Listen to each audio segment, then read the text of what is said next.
महाभारत में धृतराष्ट्र अंधे थे, लेकिन उन्हें यह अंधापन पिछले जन्मों में मिले एक शाप के कारण मिला था। धृतराष्ट्र ने ही गांधारी के परिवार को मरवाया था, लेकिन क्यों मिला था उन्हें अंधे होने का श्राप और क्यों मरवाया था उन्होंने अपनी पत्नी गांधारी के परिवार को?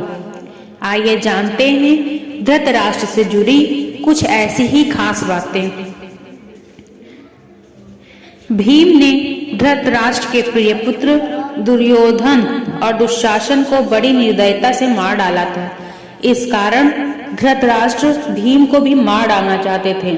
जब युद्ध समाप्त हो गया तो श्री कृष्ण के साथ युधिष्ठिर, भीम, अर्जुन, नकुल और सहदेव महाराज धृतराष्ट्र से मिलने पहुंचे।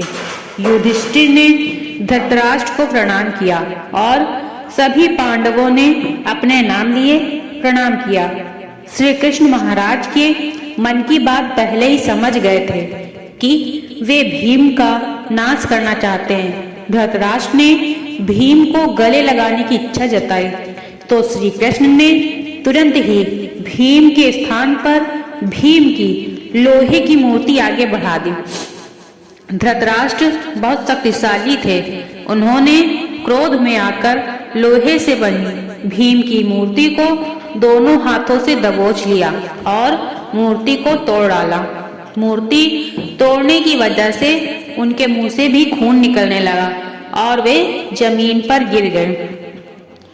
कुछ ही देर में उनका जब क्रोध शांत हुआ तो उन्हें लगा कि भीम मर गया है, तो वे रोने लगे। तब श्री कृष्ण ने महाराज से कहा कि भीम जीवित हैं। आपने जिसे तोड़ा है वह तो भीम के आकार की मूर्ति थी।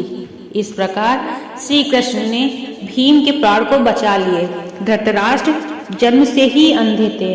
महाराज शांतनु और सत्यवती के दो पुत्र हुए, विचित्रवीर्य और चित्रांगन। चित्रांगन कम आयु में ही युद्ध में मारे गए। इसके बाद भीष्म ने विचित्रवीर्य का विवाह काशी की राजकुमारी अंबालिका से करवाया। विवाह के कुछ समय बाद ही विचित्रवीर्य की बीमारी के कारण मृत्यु हो गई। अंबिका और अंबालिका संतानहीन थी, तो वे सत्यवती के सामने यह संकट उत्पन्न हो गया कि कौरव वंश आगे कैसे बढ़ेगा। वंश को आगे बढ़ाने के लिए सत्यवती ने महाराज वेद व्यास से उपाय पूछा। तब व्यास से अपनी दिव्य शक्तियों से अंबिका और अंबालिका से संतानें उत्पन्न की थी। अंबिका ने महर्षि के भय के कारण आंखें बंद कर ली थी, तो इसकी अंधी संतान के रूप में धृतराष्ट्र हुए। दूसरी राजकुमारी अंबालिका भी महर्षि से डर गई थी और उसका शरीर पीला पड़ गया था, तो इसकी संतान पांडु हुई। पांडु जन्म से ही कमजोर थे। दोनों राजकुमारियों के बाद एक दासी पर भी महर्षि वेद व्यास ने शक्तिपात किया था। उस दासी से संतान के रूप में महात्मा विदुर उत्पन्न हुए। एक शाप के कारण धृतराष्ट्र जन्म से अंधे थे। धृतराष्ट्र अपने पिछले जन्म में एक बहुत दुष्ट राजा था। एक दिन उसने देखा कि नदी में एक हंस अपने बच्चों के साथ आराम से विचरण कर रहा है।